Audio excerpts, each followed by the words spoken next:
kehadiran Allah dalam pertumbuhan gereja. Jadi setelah belajar tentang bagaimana gereja terbentuk, sekarang kita lihat bagaimana Allah turut bekerja untuk pertumbuhan gereja tersebut. Yang pertama, Allah adalah pemilik gereja. Jadi gereja itu didirikan oleh Allah, maka Allah lah pemiliknya. Kita tahu dari sejak hari Pentakosta, di sanalah jemaat mula-mula itu terbentuk. Kemudian pengikut-pengikut Kristus dari zaman itu sampai sekarang terus berkembang. Ya, diawali dari Yerusalem, kemudian ke berbagai daerah di mana rasul-rasul memberitakan firman. Di mana mereka memberitakan firman, di sana ada orang percaya, disitulah gereja terbentuk. Disitulah orang-orang yang mengikut Kristus itu disebut sebagai gereja. Nah, Allah membangun jemaatnya dengan cara yang seperti itu. Jadi, gereja yang sesungguhnya bukanlah hanya masalah gedung, tapi gereja yang sesungguhnya adalah pribadi yang percaya kepada Yesus. Mereka orang yang percaya kepada Yesus, mengaku Yesus sebagai juru selamat pribadinya, mereka lah yang disebut pengikut Kristus, yang disebut sebagai gereja. Nah, karena mereka adalah pengikut Kristus dan Kristuslah yang menanamkan iman kepada mereka sehingga mereka menjadi orang yang percaya, maka mereka adalah milik Kristus.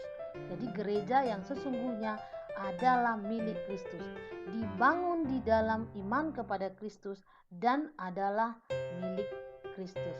Kalau kita gereja, kita orang yang percaya, kita adalah milik Kristus. Nah, sebagai pemilik gereja, poin yang kedua yang perlu kita pahami adalah Kristus adalah kepala dari gereja. Gereja berdiri atas dasar pengakuan bahwa Yesus adalah Mesias. Mesias anak Allah yang hidup. Maka sesungguhnya yang menjadi kepala atas gereja adalah Kristus. Ingat ya. Jadi dasar terbentuknya gereja itu adalah pengakuan bahwa Yesus adalah Mesias. Apa artinya Mesias? Mesias artinya adalah pembebas, penyelamat manusia dari dosa dengan cara Yesus mengorbankan dirinya mati di kayu salib supaya manusia dapat menyembah dan dapat bersekutu dengan Allah. Jadi Yesus itu menjadi perantara karena Yesuslah yang menjadi penyelamat kita. Yesuslah yang melepaskan kita dari dosa. Nah, Yesus adalah Mesias. Maka gereja itu dibangun atas dasar pengakuan bahwa Yesus adalah juru selamat kita. Yesus adalah Mesias, sang pembebas, sang penyelamat kita.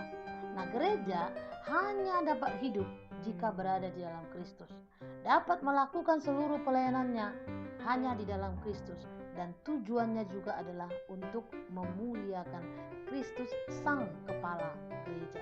Jadi karena dia kepala gereja, dia pemilik gereja, seluruh pelayanan dari gereja itu pun dikembalikan kepada kemuliaan Kristus. Nah, Kristus adalah kepala gereja, maka gereja harus tunduk pada perintah Kristus. Karena dia kepala, dia yang menjadi pimpinan daripada gereja yang seutuhnya, maka seluruh gereja harus taat pada perintah Kristus.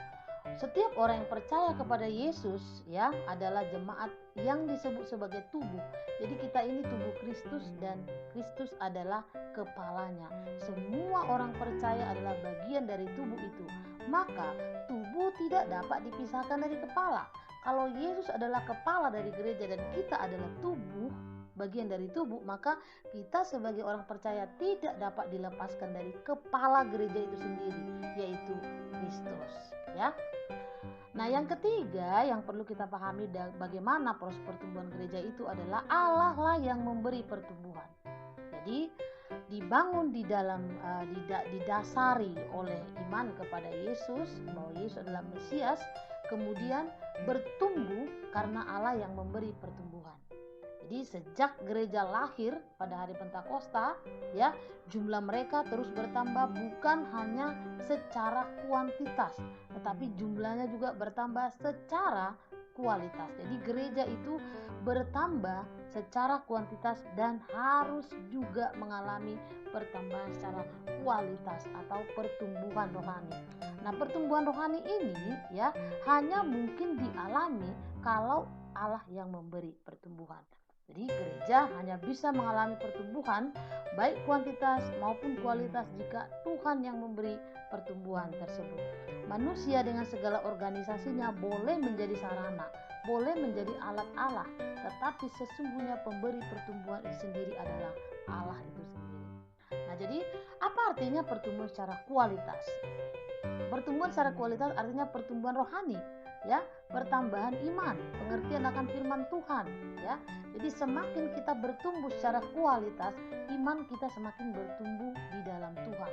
Dan ini hanya mungkin dialami orang yang memiliki Roh Kudus dalam dirinya, dan Roh Kuduslah yang menolong kita, memberi pengertian akan firman Tuhan, keteguhan atas pencobaan, dan iman yang semakin hari semakin bertumbuh di dalam Tuhan. Itulah makanya disebut Allah lah yang memberi pertumbuhan kepada gereja. Gereja adalah kita, Roh Kudus itu adalah Allah, gitu ya. Kepala gereja adalah Kristus. Maka tidak mungkin kita mengalami pertumbuhan tanpa bantuan Roh Kudus. Maka tidak mungkin kita mengalami pertumbuhan kalau bukan Allah yang memberi pertumbuhan. Nah, itu dia. Jadi Allah lah yang bekerja memberikan pertumbuhan kepada gereja itu sendiri. Nah, sekarang kita lihat yang keempat, kekudusan Allah dan gerejanya. Jadi karena gereja itu tadi, ya, dibangun di dalam Kristus, kemudian Kristus yang menjadi kepala, maka kehadiran Allah di dalam gereja harus kita hargai kekudusan. Allah itu adalah Allah yang kudus, ya. Maka kehadiran Allah dari dalam gereja juga menguduskan gereja dari segala kenajisan. Maka orang yang percaya kepada Yesus itu dikuduskan. Ya, kita adalah gereja dan kita sudah memperoleh pengudusan. Oleh karena itu kita harus hidup sesuai dengan status kita yang sudah dikuduskan. Maka gereja harus hidup menghargai kekudusan Allah dan menghargai kekudusan yang sudah dia miliki karena pengudusan yang bersumber daripada Allah. Maka gereja itu adalah kudus, ya.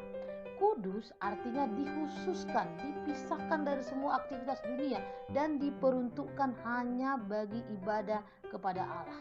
Ya, jadi semua hal yang kita lakukan, baik kita gereja sebagai personal, orang yang disebut eksklesia, orang yang keluar dari kegelapan kepada terang Allah, ataupun gereja secara institusional, semuanya harus dipersembahkan menjadi ibadah hanya kepada Allah.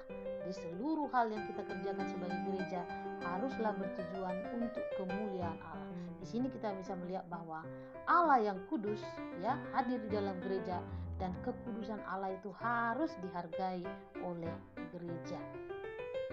Nah, gereja yang kudus tidak hanya dilihat dari lingkungan fisik, jadi bersih, terawat, oh bagus ya, ini kudus.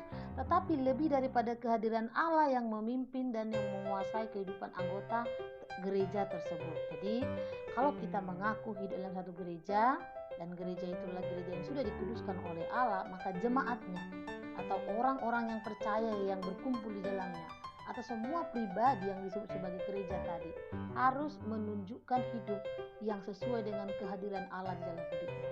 Allah lah yang memimpin hidupnya, Allah lah yang memimpin gereja itu secara keseluruhan. Maka seluruhnya harus sesuai dengan standar-standarnya Allah.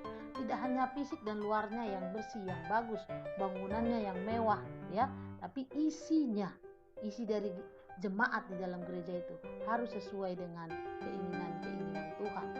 Gereja hanya mungkin mengalami kekudusan jika Allah yang memimpin dan semua aktivitas yang dilakukan bertujuan untuk memuliakan Allah. Jadi kehadiran Allah di dalam gereja ini harus mencerminkan bahwa Allah itu adalah Allah yang kudus dan segala aktivitas yang di dalamnya harus dikembalikan kepada kekudusan Allah. Demikian pembelajaran kita sebagai bab yang berikutnya dari kehadiran Allah dalam pertumbuhan gereja, ya. Kiranya melalui ini kita bisa ditolong untuk semakin memahami bahwa kita adalah gereja yang dikuduskan, dan di dalam kehidupan gereja Allah hadir menolong kita untuk semakin bertumbuh. Maka di dalam pertumbuhan itu kita mengembalikan semua aktivitas dan hidup kita menjadi penyembahan dan ibadah hanya kepada Tuhan yang kudus. Tuhan memberkati.